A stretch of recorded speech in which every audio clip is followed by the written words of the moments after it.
Welcome to this edition of Valor Media. This is episode number 76 for July 19th, 2021, with your host, Lori Reston. Hi, welcome to today's podcast. I'm your host, Lori, and today's episode is entitled, What's in Your Hand? Have you ever felt inadequate, like you just don't have what it takes to succeed? If so, you're not alone. Many of us feel that way from time to time, but we shouldn't let those feelings dictate our future outcomes. You see, feelings are funny things. They can really mess with us if we're not careful. They change all the time. One minute we feel one way and the next we feel another. Not only that, but feelings can also paralyze us and keep us stuck in circumstances that seem too difficult to overcome. And sometimes they even talk us out of pursuing the dreams and desires we have within our hearts. Why is that? Why do we allow our feelings to have such control? Well, that's probably a very lengthy discussion, but for today's purposes, I'd like us to move beyond our feelings and understand that we have everything we need to live that thriving life that we keep talking about on this podcast.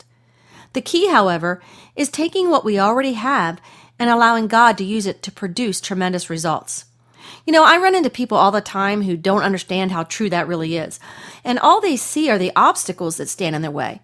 But if we could just move past our feelings and recognize that with God anything is possible, we could accomplish above and beyond anything that we could ever ask or imagine. When God looks at us and what we already have at our disposal, He sees unlimited potential for blessings and miracles. He isn't limited by our unbelief. He can use ordinary people to accomplish extraordinary results. The challenge we face is to see past our own talents and abilities and see the ways God can use us to accomplish His plans and purposes. I believe the key to a thriving life is not waiting for the right moment, but rather using what we already have in every moment. Now let me say that again. The key to a thriving life is not waiting for the right moment, but rather using what we already have in every moment. So with that being said, what has God placed in your hands? You remember the story of Moses, right? Moses was born to Hebrew slaves in Egypt, seemingly at the worst possible time. Pharaoh, the ruler of Egypt, had ordered all Hebrew male babies to be executed. To save baby Moses' life, his mother and sister put him in a basket and floated him down the Nile River. He was discovered by Pharaoh's daughter, who raised him as her own. Moses grew up as the privileged grandson of Pharaoh, but he still retained his Hebrew identity. When he saw an Egyptian overseer beating a Hebrew slave, Moses killed the overseer. From that day on, Moses was a fugitive. He hid for 40 years in the desert wilderness, where he became a shepherd, found a wife, and raised a family. When Moses encountered God in the form of a burning bush, God instructed him to return to Egypt and demand that Pharaoh release the Hebrew people from slavery. That encounter changed not only the course of Moses' life, but also the course of history. Now, Pharaoh initially refused to release his enormous workforce. It took 10 plagues to convince him. And after God delivered his people, Moses led the Hebrews out of Egypt and through the wilderness to the land God had promised to their ancestors. It was a monumental task. The Hebrew people complained nonstop, even though God miraculously provided food and water for them. When they reached the promised land, they found it occupied. God instructed them to conquer the occupants and drive them out, but the Hebrews refused. Because of their lack of faith, God determined that they would wander in the wilderness for 40 years. Moses frequently grew frustrated with the people, and his frustrations boiled over on one occasion when the people were complaining about being thirsty. God had instructed him to speak to a rock so that the water would flow from it. But Moses struck the rock with his staff instead. As punishment for his disobedience, God forbade him from even entering the promised land. After 40 years of wandering, Moses eventually led the Hebrews to the edge of the promised land. From a nearby mountaintop, he was allowed to look at the place he had longed for so many years. And then he died. Now, that's just a quick overview of Moses' long and exciting life, because his life had so many twists and turns. But what I'd like to talk about today is specifically related to the time period when God asked him to confront Pharaoh to release the Israelites from their captivity. As you can imagine, Moses was somewhat apprehensive about the role God asked him to play during that conflict.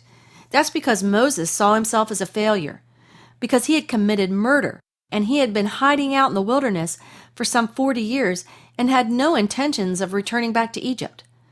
But God wanted him to go back and lead Israel out of bondage. As you can imagine, Moses came up with all kinds of excuses for why he didn't feel he was suitable for the job. And I'm sure one of the things Moses was wondering was if the Jews would accept him because of his prior failures. He didn't want to risk their rejection or ridicule. But God knew that Moses could handle all the difficulties that would come his way, and he didn't want Moses to give in to those excuses. His first excuse was, "Who am I? Why would you ask me to do this?" God's answer was, "It doesn't matter who you are, Moses. What's important is who I am, and that I will be with you." Then Moses said, "I won't know what to say." God's answer was, "I will tell you what to say." Then he said, "They won't listen to me." God's answer back was, "I will work through you in power. They will see and believe." And then finally, Moses said, "I can't speak well. I don't have the skills." God's answer was, "I will speak through you." Now, those are some pretty typical excuses, aren't they? I mean, who wouldn't be nervous about going in front of the most powerful man on earth and pleading your case? I know I would. But let's don't focus on those excuses today. Let's move past those and consider the questions that God asked Moses.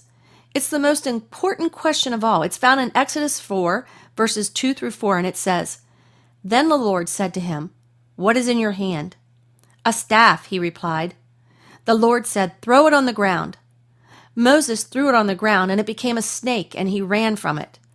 Then the Lord said to him, 'Reach out your hand and take it by the tail.' So Moses reached out and took hold of the snake, and it turned back into a staff in his hand. 'This,' said the Lord, 'is so that they may believe that the Lord, the God of their fathers, the God of Abraham, the God of Isaac, and the God of Jacob, has appeared to you.'" Now let me stop here and say, I don't believe Moses expected God to say throw it down. And never in his wildest imagination did he think that it would turn into a snake. It actually scared him so much that he ran from it. But even after all that, the Lord said, "Pick it up." Now I'm pretty sure Moses was thinking, "You want me to pick up what? A snake?" As you can imagine, Moses was still scared. But since God said it, he did as he was told. And to his amazement, it turned back into a rod. The Lord then let Moses know that this rod was now a rod of truth, and he would use it as a sign for Pharaoh. When Moses stood before him, that rod brought the miracles just as God had promised. In fact, that rod was later used in an even more powerful way when it was used to part the Red Sea. Now, some of you may be saying, "Yeah, right, that didn't happen. It's just a story, or it was some kind of magic trick. It never happened." Well, I can assure you it did. But even if you don't believe me, just keep listening so you don't miss the even deeper meaning to all of this. You see, the story is simply conveying that Moses already possessed what God needed for him to do the job that God was asking him to do. There was only one thing he had to do in order for God's power to be revealed, and that was to throw it down. In other words, to let go of his own power and watch what God does best. Throwing it down indicates a willingness to obey God and release our feelings and ideas for how everything should play out in our lives. The rod was nothing special, it was just a stick. What was significant about the rod was that it was what Moses had in his hand. God didn't ask Moses what he didn't have, did he? If we're honest, I think we can all agree that each and every one of us could make a long list of what we don't have when we're asked to do something that makes us feel uncomfortable. We don't have enough money. We don't have enough good education. We don't have the talent it takes or the high social standing. Yada, yada, yada. The list can go on and on. But God never asks us to focus our attention on what we don't have. He wants us to concentrate on what we do have, even if it seems small or insignificant. What really matters is, will we give what we have to God so He can use it the way He'd like? Well, I can't answer that for you. But what I can do is ask you to consider this. Would Moses' staff have been able to be used if it remained in Moses' hand? The answer is no, because it had to be made available for God to use. And once Moses released it, it became God's to use as he needed. Because you see, what is most important about what we give to God is the power that is released once we do it. It's not our ability, our knowledge, our talent, or our strength. All that matters is how much of God is in your stick. Your stick represents what you surrender to God. When God's involved, that's enough. When God's involved, whatever happens will surprise and amaze you. And that's because when we give what we have to God, it's never the same again. One of the most popular Christian leaders today is Rick Warren. You may have heard of him. He's the senior pastor at Saddleback Church in California. And he said it best in one of his sermons regarding this very topic. He said, "What's in your hand? If you lay it down, God will make it come alive." I just love that because it's so true. I've experienced it myself. But not only is it true, it's also amazing. And we need to realize that each of us possess something that God can use. But we have to surrender our lives to God and do what's right in order to see God's amazing power displayed for all to see. We can't grumble, complain, or let ourselves be overcome with discouragement and despair. And we most certainly can't live our life by feelings. We must live by faith. The only way to live a thriving life is to live by faith. Many of us today fail to realize what we have in our hands. But we need to recognize that whatever it is, it's valuable to the Lord because He gave it to us. He gave us our talents, and everyone has at least one, so you have something in your hand that the Lord wants to use. The Lord wants to use everyone to help win the lost at any cost. Don't let the devil, or anyone else for that matter, tell you that you're worthless and of no benefit to anything or anyone. Only what the Lord thinks about you counts, and yet He's the last one that some people consider. The Lord has always intended that we continue His work here on earth. That's how valuable we are. We're supposed to be like Him in all of our actions and in all of our thinking. Jesus didn't refuse to use what He had in His hand just because people didn't like Him. They crucified Him and nailed Him to the cross, but He still prayed for them. He had salvation, love, and victory in His hands, and He had deliverance for the people. And He then passed this power on to His believers. So let me ask you one last time, what do you have in your hands? Stop looking at yourself and start looking at what you have. Don't focus on your weaknesses because God can use those too. Whatever you have in your hands, my challenge today is to throw it down and let God pick it up and run with it. Let Him have complete authority and control over your life so that He can do great and mighty things. Once you do, you'll be amazed at the direction your life can go. If you're struggling in this area, we'd like to help. All you have to do is reach out. Once you do, we can put you in contact with one of our team members who would love to coach you towards laying down the problems in your life and giving them over to God. Just contact us at info@thevalorcenter.org and let us know how we can assist you. Now, one thing you can do in the meantime is check out Valor Excel's 2 new books, You Were Made to Thrive, 7 Strategies to Move You from Crisis to Thriving, and the companion Goal Setting Workbook. These books are designed to help you start living the life you always dreamed of, and you'll be amazed at what you can achieve once you start putting these strategies into action.